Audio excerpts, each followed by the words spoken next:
आप देख रहे हैं वीओपी न्यूज, जनता को रखे सबसे आगे।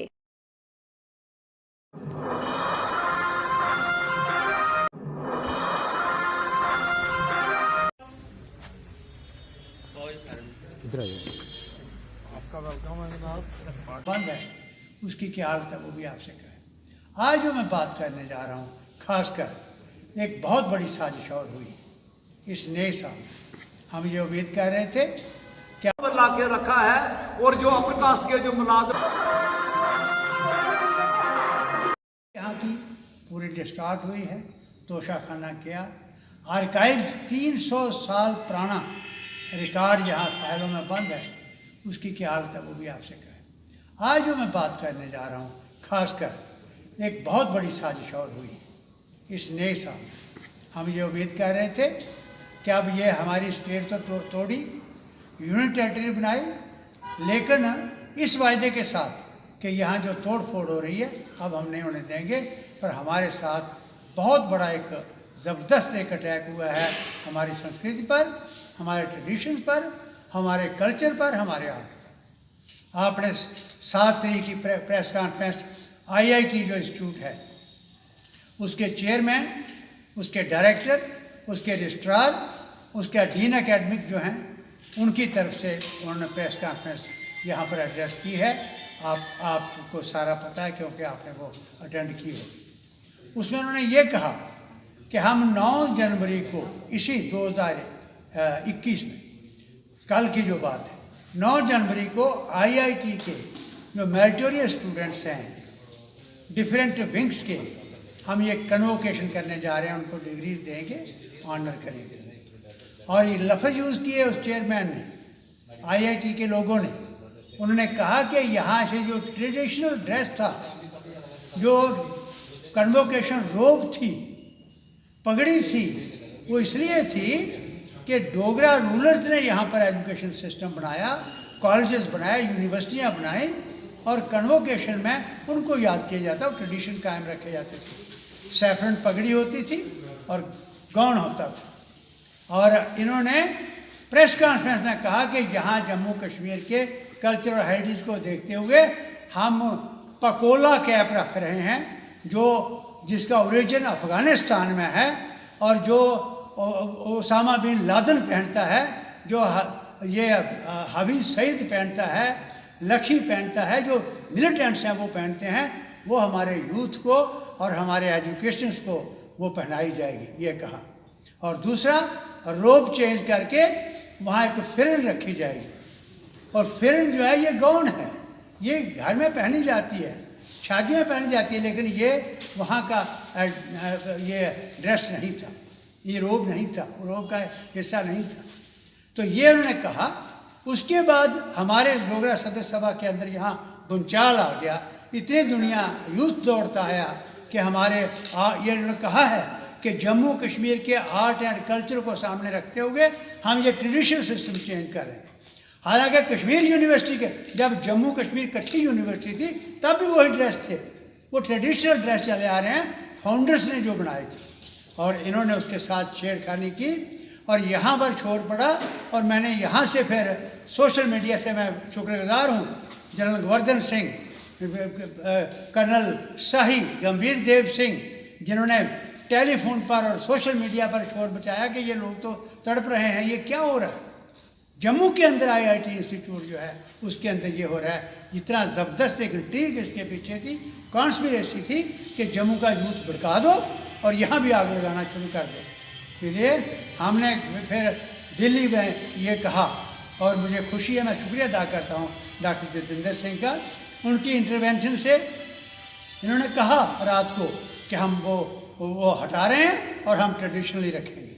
लेकिन अफसोस की बात है, कल जब हुआ, जो अखबारों में पढ़ा, आज भी हमने उसमें क्या किया उन्होंने कि कैप तो चेंज कर दी, नंगे सिर वहाँ पर ये जो कन्वोकेशन हुई है, रोब जो उनको पहनाए गए नंगे सिर, कोई पगड़ी नहीं, वो कैप तो हटाई गई। इतनी बेवकूफ़ी थी कि वो मिलिटेंट्स की कैप बनाई जा रही थी। और दूसरा, वो फिरन पहनाई हुई है, अजीब मजाक हो गया। ये ड्रेस नहीं है इसका कन्वोकेशन का। इसलिए और डॉक्टर जितेंद्र सिंह की इंटरवेंशन कैप तो हट गई, लेकिन वो ट्रेडिशनल ड्रेस नहीं पहनाया गया, वो रोब नहीं था। इसलिए ये एक धक्का पहुंचा है, एक बड़ी साजिश है। इसके पीछे कोई ऐसी जरूर कोई एक बहुत बड़ी ताकत है जो जम्मू को तहस नहस करना चाहती है। कश्मीर तो ख़त्म हो गया, अब जम्मू बचा था, जम्मू का भाईचारा बचा था। इसको ख़त्म करने की एक बहुत सीरियस कोशिश हुई है, जिसको हम सख्ती से कंडेम करते हैं।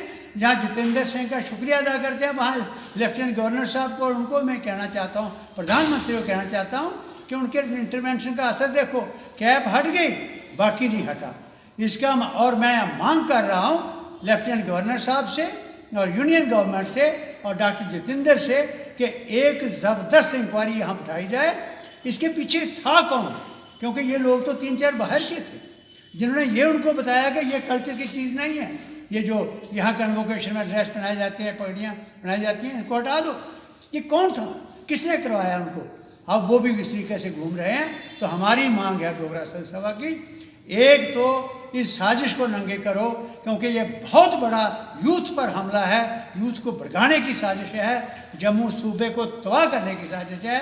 और जिन लोगों ने सर दिए, कुर्बानियाँ दी, इस रियासत को बनाया, पैदल चल चल के पहाड़ों में जिस तरीके से गर्दनें कट गई वहाँ पर, उन लोगों की जो लास्ट निशानी थी उस पर भी इन्होंने हमला कर दिया।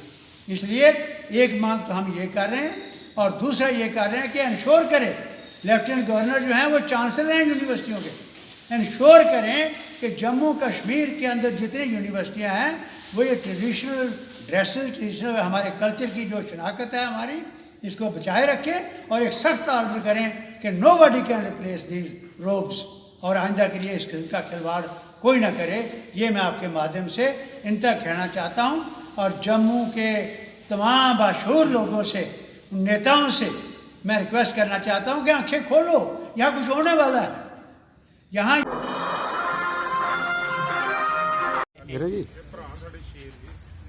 सरदार साहब ने 40 साल के बाजवा साहब ने चलते रहे।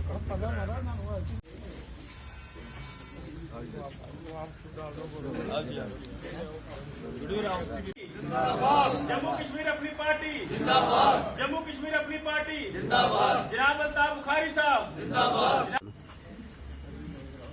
जी सर बताएं जो आज की जम्मू कश्मीर के बहुत ही हमारे जो मोअज़्ज़िज़ शहरी हैं, ट्रांसपोर्टर्स हैं, बिजनेसमैन हैं, रिटायर्ड सरकारी कर्मचारी हैं, उन्होंने जम्मू कश्मीर अपनी पार्टी का दामन थामा है।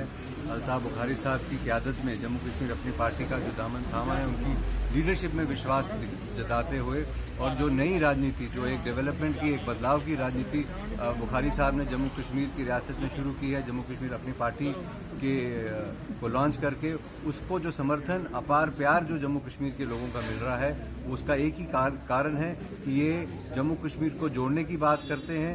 जम्मू कश्मीर को, दोनों रीजन्स को, दोनों खित्तों को साथ लेके चलने की बात जो जम्मू कश्मीर अपनी पार्टी करती है, उसी से आज आकर्षित होकर लोग जम्मू कश्मीर अपनी पार्टी का दामन थाम रहे हैं। और हमें बहुत खुशी है कि जम्मू संभाग से और कश्मीर संभाग से बहुत मोअज़्ज़िज़ लोग जो अपने अपने कार्य क्षेत्र में बहुत कामयाब रहे हैं, बिजनेसमैन हैं, एकेडमिशियन रहे हैं और ट्रांसपोर्टर्स हैं, वो सब आज जम्मू कश्मीर अपनी पार्टी का हिस्सा बने हैं। हम उनको इस मौके पे बहुत बधाई देते हैं और आशा करते हैं कि वो जम्मू कश्मीर अपनी पार्टी के लिए इसी तरह से काम करेंगे और इसको फैलाएंगे और अल्ताफ बुखारी साहब की बाजुओं को ताकत देंगे। जम्मू कश्मीर पर लाके रखा है, और जो अपर कास्ट के जो मुलाजम हैं उनको 3 से 5 साल उनको इसी के साथ जो सीनियरिटी बात करें, जो हमारी सीनियरिटी जो बना रहे हैं, जो प्रमोट कर रहे हैं डिफरेंट डिपार्टमेंट में। जी आज की प्रेस कॉन्फ्रेंस JKRC की ओर से रखी गई है। जैसे कि हमारे अहम जो हमारे मुद्दे रिजर्वेशन एंड प्रमोशन की बात करें, या जितने भी हम सीनियरिटी लिस्ट के हिसाब से आज इन्होंने जो DPC कर रहे हैं, वो ओन PM ग्रेड में जो प्रमोशनें कर रहे हैं, हमारे लोगों के लिए ना तो उन्होंने स्लॉट रखा है। क्लियर कट इंस्ट्रक्शन है सुप्रीम कोर्ट की, सुप्रीम कोर्ट ऑफ इंडिया की क्लियर कट इंस्ट्रक्शन है, स्टे ऑर्डर है। उसके बावजूद भी हमारे लॉ सेक्रेटरी, चाहे चीफ सेक्रेटरी की बात करें, जितने भी एडमिनिस्ट्रेटिव सेक्रेटरी हैं, वो हमारे लोगों को प्रमोशन, रिजर्वेशन प्रमोशन नहीं दे रहे हैं। बहुत अनफॉर्चुनेट पार्ट है। हमारी अपील रहेगी ऑनरेबल LG साहब से, जितने भी एडमिनिस्ट्रेटिव सेक्रेटरीज हैं, इनको इंस्ट्रक्शन जानी चाहिए ताकि कम से कम ये लोग सुप्रीम कोर्ट ऑफ इंडिया का उसका तो एहतराम करें। बड़े अफसोस की बात है कि ये जो हमारा जेके ड्यूटी बढ़ने के बाद 77 अमेंडमेंट, कॉन्स्टिट्यूशन अमेंडमेंट जहां पर लागू हो गई, जो रिजर्वेशन प्रमोशन को पर्टेन करती है, उसके बाद यही हमारा प्रेसिडेंशियल ऑर्डर निकलता है जो 77 अमेंडमेंट को जहां पर लागू करता है। उसके बावजूद भी रिजर्वेशन एंड प्रमोशन ना देना, ये एडमिनिस्ट्रेटिव सेक्रेटरी, खास करके मैं चीफ सेक्रेटरी की बात करूं, लास्ट सेक्रेटरी की बात करूंगा, ये लोग हमारे जितने भी SC ST OBC के जितने भी मुलाजिम हैं उनको बॉटम लाइन पर रखकर और बाकी वालों को 3 से 5 साल उनको सीनियर करके प्रमोशन दे रहे हैं। ये बड़ा अनफॉर्चुनेट पार्ट है, ये किसी भी कीमत पर हमें बर्दाश्त नहीं करेंगे। और मैं आज जेके ड्यूटी की बात ही नहीं, पूरे देश की बात करूंगा मैं। वहां पर आज देख रहे हैं कि आज मजदूर की क्या हालत है, किसान रोडों पर मर रहा है। 60 से ज्यादा किसान हमारे जो उनकी डेथ हो गई है, रोड के ऊपर ठंडी में डेथ हो गई है, लेकिन आने वाले प्राइम मिनिस्टर के मुंह से एक शब्द नहीं उनके लिए निकल रहा है। ये बड़ा अनफॉर्चुनेट। ये चाहते हैं कि चंद परिवारों को पाला जाए और हमारे जो किसान हैं, जो देश का अन्नदाता है, और जवान जय किसान का जो नारा है, आज उसे ये फोरफिट कर रहे हैं। ये अच्छी बात नहीं है। ये मैं चाहूंगा कि हमारी पूरी सपोर्ट जो है किसानों के साथ है, क्योंकि वो किसान ही अन्नदाता है पूरे देश का, उसे किसी भी कीमत पर इग्नोर नहीं किया जा सकता। जय भीम, जय भारत।